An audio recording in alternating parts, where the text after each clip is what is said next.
आत्मपरिचय। मैं जग जीवन का भार लिए फिरता हूँ, फिर भी जीवन में प्यार लिए फिरता हूँ। कर दिया किसी ने झंकृ जिनको छूकर, मैं सांसों के दो ताल लिए फिरता हूँ।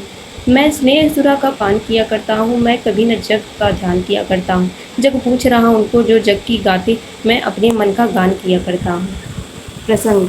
प्रस्तुत पद्यांश हमारी हिंदी की पाठ्य पुस्तक में संकलित आत्मपरिचय शीर्षक कविता से उद्धृत है। इसके कवि हरिवंश राय बच्चन जी हैं। इस कविता में कवि अपना परिचय एक मुग्ध पागल प्रेमी को देते हैं, जो सभी बातों में सभी से प्यार करने को ही अपने जीवन का लक्ष्य मानते हैं। व्याख्या। इन पंक्तियों में कवि जग के प्रति अपने प्यार को दर्शाना चाहता है। बच्चन जी कहते हैं कि वह संसार में अपने जीवन को एक बोझ के समान मानते हैं, परंतु जितना भी यह जीवन है, इसमें वह सभी को प्यार बांटना चाहते हैं। वह अपने जीवन में सभी पलों को दूसरों को प्यार देने के लिए खर्च करना चाहते हैं, क्योंकि उनके मन में सभी के लिए प्यार भरा हुआ है। कवि कहता है कि किसी अपार शक्ति से ने उसको स्पर्श करके, उसको छूकर उसमें एक झनकार पैदा कर दी है, जिससे उसके जीवन में दूसरों के प्रति प्रेम भर गया है। बच्चन जी के जीवन की सभी अभिलाषाएं उनमें उमंगें पूर्ण हो चुकी हैं, इसलिए उन्हें जीवन से कोई मोह नहीं है। फिर भी दूसरों को प्यार देने के लिए वह अपना जीवन जी रहे हैं, अर्थात अपनी सांसों की दो तारों को वो दूसरे के प्यार के लिए निस्वार्थ भाव से चला रहे हैं। कवि का अपने जीवन में मात्र एक कार्य ही है, प्रेम की बातों को कहना और सुनना। वह स्नेह व प्रेम की बातें करते समय कभी भी दुनिया व समाज की परवाह नहीं करते हैं। वो तो सिर्फ सभी से प्रेम पूर्वक बातें करना अपना कार्य मानते हैं। वह जानते हैं कि इस स्वार्थी संसार में केवल उनका अधिक सम्मान होता है, जो इस संसार की बातों व कार्यों में लीन रहते हैं, अर्थात जो सभी के साथ अपने स्वार्थ हेतु कार्य करते हैं, अपने व्यवसायों व कार्यों में लगे रहते हैं। परंतु कवि अपने प्रेम करने वाले मन के कारण प्रेम का ही गुणगान करते रहते हैं। उनका जीवन केवल प्यार बांटने के लिए ही है, इसलिए वो अपने प्रेम व स्नेह से भरे मन को ही सबके सामने रखते हैं और प्यार की बातें करते हैं। काव्य सौंदर्य भाव पक्ष। सभी में प्यार बांटना, प्रेम की बातें करना, प्यार का संदेश फैलाना ही कवि को अपने जीवन का एकमात्र गुण व लक्ष्य लगता है। अभिधा शब्द शक्ति की प्रवाहमयता प्रभावपूर्ण है। कला पक्ष। कवि ने सीधी सादी आम बोलचाल की भाषा में काव्य को सजाया है और भाषा का साहित्यिक रूप से प्रकट किया है। अनुप्रास अलंकार, रूपक अलंकार के द्वारा काव्य सौंदर्य में वृद्धि हुई है। तुकबंदी व नाद सौंदर्य द्वारा कविता एक गीत के रूप में देखी जा सकती है। साधारण शब्दों के द्वारा कवि ने अपना अनूठा परिचय प्रस्तुत किया है। मैं निज उर के उद्गार लिए फिरता हूँ, मैं निज उर के उपहार लिए फिरता हूँ। है यह अपूर्ण संसार न मुझको भाता, मैं स्वप्नों का संसार लिए फिरता हूँ। मैं जला हृदय में अग्नि दहा फिरता हूँ करता हूँ, सुख दुख दोनों में मग्न रहा करता हूँ। जग भव सागर तरने को नाव बनाए, मैं भव मौजों पर मस्त बहा करता हूँ। प्रसंग। इन पंक्तियों में कवि अपने मन के उफानों व अपनी कल्पनाओं को दर्शाना चाहता है तथा वह सुख दुख दोनों को जीवन में खुशी खुशी स्वीकार कर मस्ती में जीवन व्यतीत करना चाहता है। व्याख्या। कवि कहता है कि वह अपने हृदय में उसको जीवन के प्रति उत्तेजित करने वाले भावों को रखे हुए है और कवि अपने मन में दूसरों को प्यार देने वाले उपहार सम्मान भाव को भी अपनाए हुए हैं, अर्थात कवि के हृदय में दुख सुख दोनों प्रकार के भावों की जगह है। बच्चन जी इस वास्तविक संसार को अपनी दृष्टि में अधूरा मानते हैं, जिसमें कल्पना का कोई स्थान नहीं है, इसलिए उसको यह संसार अच्छा नहीं लगता है। वे अपने मन में सपनों से भरपूर कल्पना का संसार लिए हुए हैं, अर्थात उनके हृदय में कल्पना व वास्तविकता से मिश्रित संसार बना हुआ है, जिसमें उनको आनंद की प्राप्ति होती है। कवि को भी प्रेम में लिप्त कर लेते हैं।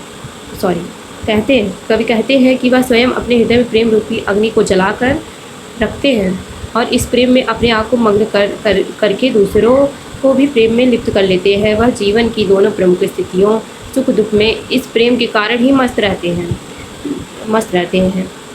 रहते अर्थात जीवन के सभी कार्यों व संघर्षों का प्रेम व खुशी से सामना करते हैं। कवि कहते हैं कि यह सारा संसार मोह माया के तूफान रूपी इस सागर को पार करने के लिए न जाने कितने मार्गों रूपी नाव को बनाने में लगा है, अर्थात संसार लोग मोक्ष प्राप्ति के लिए अनेक मार्गों द्वारा प्रयत्न करते हैं, लेकिन बच्चन जी इस समय भी इस माया रूपी तूफान की लहरों पर भी वह जीवन के विभिन्न माया जालों में भी न फंसकर अपने आप को मस्त व प्रसन्न औचित्य बनाए रखे हुए हैं। काव्य सौंदर्य भावपक्ष कवि अपने मन में सुख दुख कल्पना आदर्श को सभी भावों को ग्रहण किए हुए हैं तथा एक मुग्ध प्रेमी की तरह जीवन व संसार में मस्ती में बहता हुआ रहना चाहते हैं। कलापक्ष कवि ने साधारण आम बोलचाल की भाषा का साहित्य रूप काव्य में प्रयुक्त किया है। तुकबंदी व नाच सौंदर्य द्वारा कविता को एक गीत रूप में प्रस्तुत किया गया है। अनुप्रास अलंकार व रूपक अलंकार के साथ विरोधा भाव अलंकार के सौंदर्य की छटा भी प्रस्तुत पंक्तियों में विद्यमान है। तत्सम तद्भव शब्दों के प्रयोग में सरलता व स्पष्टता के कारण प्रवाहमयता बनी है।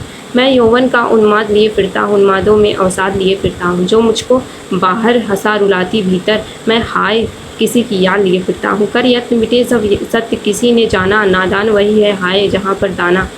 फिर मूढ़ क्या जग जो इस पर भी सीखे, मैं सीख रहा हूँ सीखा ज्ञान भुलाना।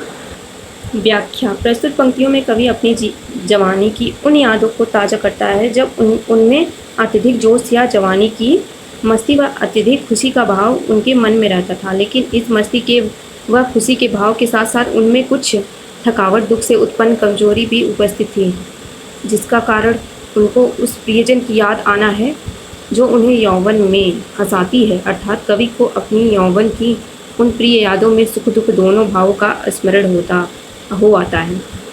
कवि कहता है कि यदि मनुष्य सच्चे दिल से कोशिश या प्रयत्न करे तो सब सुख दुख की स्मृतियों का त्याग हो सकता है और वास्तविक जीवन के सच को कोई क्यों नहीं समझ रहा है। इस सत्य का ज्ञान सभी मोह माया को त्यागने के बाद ही हो सकता है। कवि को इस बात का दुख है कि केवल वही पर मूर्ख या नासमझ व्यक्ति होते हैं जहाँ पर कोई अधिक बुद्धिमान व समझदार व्यक्ति हो। अर्थात अपने अनजानेपन का बोध तभी होता है जब कोई यह एहसास कराए।